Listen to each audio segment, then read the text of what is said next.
Bwana Yesu asifiwe. Karibu katika ibada ya kujiweka wakfu kwa ajili ya mwezi wa 6 inayokuja kwako na mimi Pastor Miamba. Ni ibada maalum kabisa ambayo tunaenda kuomba kwa ajili ya yale Mungu ambaye anaenda kuyatenda mwezi huu wa 6. Na Mungu akawa anasema nami kwa habari ya mwezi wa 6. Akawa ananifundisha kwa habari ya kuomba.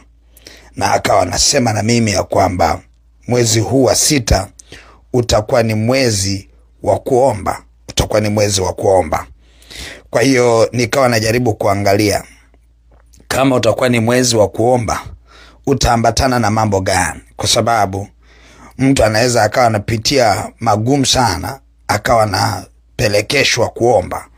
Yaani ukawa unaomba kwa sababu unapaswa, kuna mambo magumu yatakuja kwako. Lakini na Bwana akawa ananisemesha ya kwamba yapo mambo mengi sana ambayo hatujayapokea bado, ambayo tunahitaji kuomba.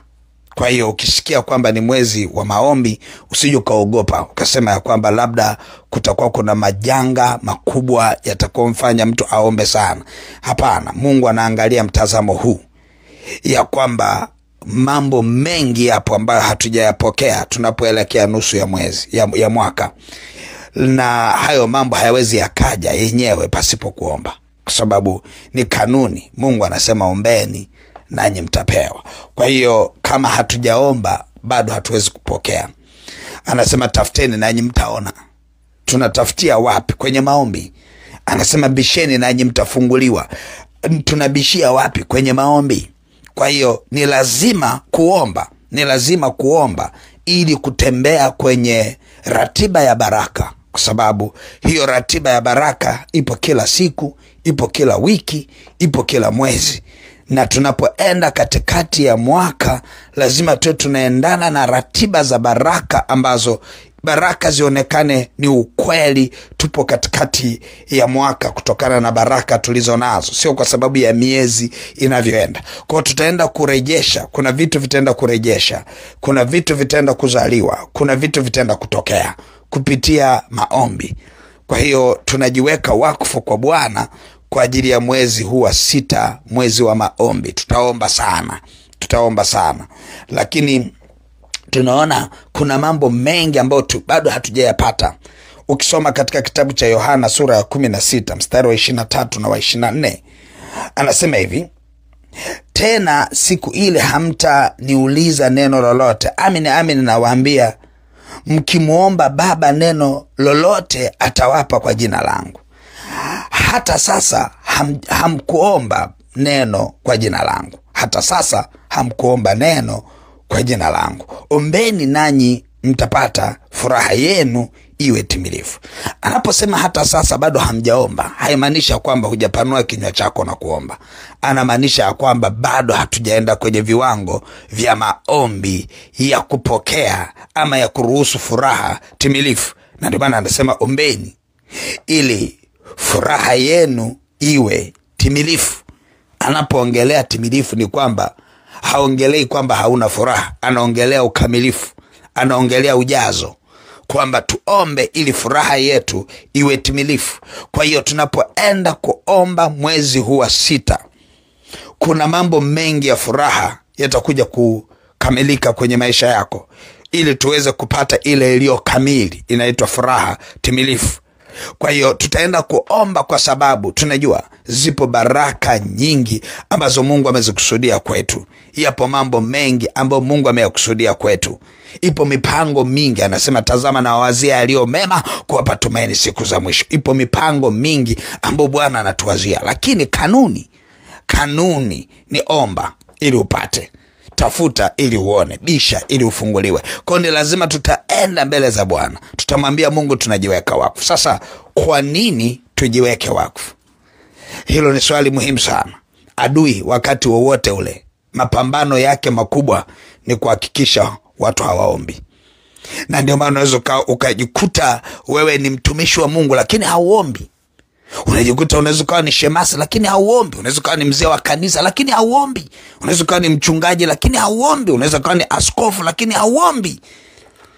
Yani kwamba wewe ni jina fulani, shetani haogopi kukupinga. Na moja ya vitu anavyovipinga ni maombi. Anakuzuia usiombe.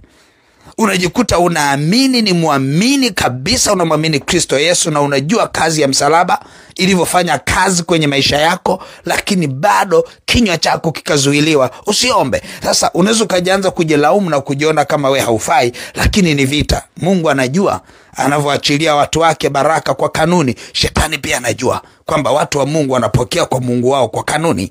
Kwa hiyo ili aweze kuzizuia baraka, hawezi kumzuia Mungu asiachilie baraka, atakuzuia wewe usiombe. Kwa hiyo tunapojiweka wakfu kwa Bwana ni kumwambia Mungu tusaidie kuomba, tufundishe kuomba. Na ndio maana unaona mitume walivyoomba kufundishwa kuomba. Haimaanishi walikuwa hawaombi ama hawajui kuomba. Walikuwa kimuona Yesu akiomba mara kwa mara. Mara nyingi sana Yesu alivyokuwa akiomba na wao walikuwepo. Lakini kwa nini wanataka kufundishwa kuomba? Kuna mileage, kuna ukamilifu, kuna usahihi, kuna vitu ambavyo wanatakiwa kusaidiwa na Mungu ili waweze kufanya sawa sawa. Na sisi pia tutaenda kumwambia Bwana katika mwezi huu wa 6 ambao tunaenda kuona nusu ya mwaka ukitimia. Tunaomba ufungulie neema ya kuomba. Halafu utaona vile ambavyo Bwana ataachilia nguvu mpya ya kuomba. Unajua, unapoomba unaruhusu mambo yote kutokea. Unapoomba unayafanya mambo yawe kiroho. Yani hakikisha kila kitu unakiombea. Hakikisha kila kitu unakiombea. Na ndio maana shetani anazuia, kwa sababu ukiomba kwa kila kitu inamaanisha unamuengage Mungu kwenye kila kitu, unamkaribisha Mungu kwenye kila kitu. Ukiombea afya yako umemkaribisha Mungu kwenye afya yako. Ukiombea kazi yako umemkaribisha Mungu kwenye hiyo kazi. Ukiombea mahusiano umemkaribisha Mungu kwenye hiyo mahusiano. Ukiombea watoto wako umemkaribisha Mungu katikati ya watoto wako. Ukiombea ufahamu wako umemruhusu Mungu atembee kwenye ufahamu wako. Ukiombea akili unamruhusu Mungu aziponye akili zako. Kwa hiyo unakuta kila jambo unaloomba unamruhusu Mungu aingie. Sasa shetani anataka usiingize nguvu ya Mungu kwenye mambo kadha wa kadha. Kwa atakuzuia usiombe, ili ndoa yako ipeleke kibinadamu na kihekima za kidunia hii, ili aendelee kutumikisha. Atakuzuia usiombee kazi yako, usimwombee bosi wako.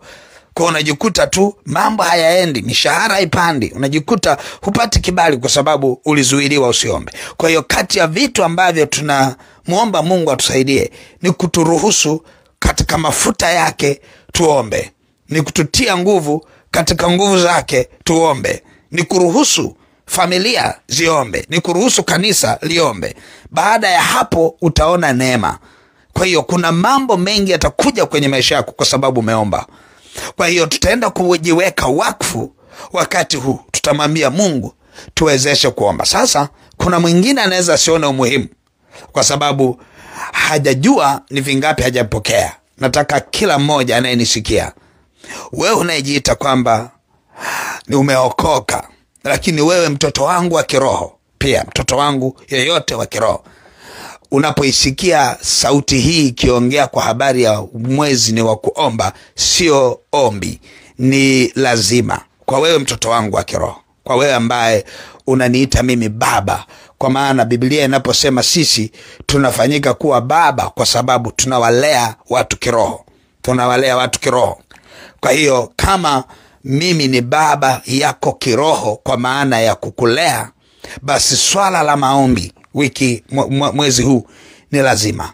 Kwa hiyo lazima ujiweke wakfu. Yani sio kwamba unaweza, no, ni lazima ujiweke wakfu. Kwa hiyo wewe ambaye unaongozwa na mimi, wewe ambaye ni wa madhabahu ya Anza Siku na Bwana, wewe ambaye moyo wako umejiconnect kwenye huduma kwamba mimi ndio nayehudumia moyo wako, kwa kuliweka lile neno la Kristo lifanye kazi ndani yako, kwa kukuweka nguvu za Mungu zifanye kazi ndani yako, kwa kukupa miongozo ya kiroho iweze kufanya kazi ndani yako. Kama umenichagua mimi, basi ujue huu mwezi ni wa kuomba.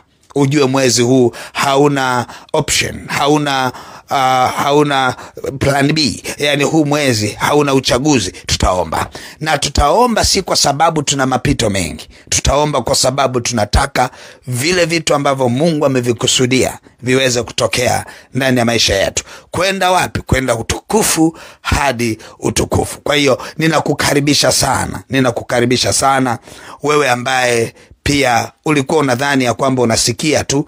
Natamani sasa weka ndani yako shauku ya kuomba.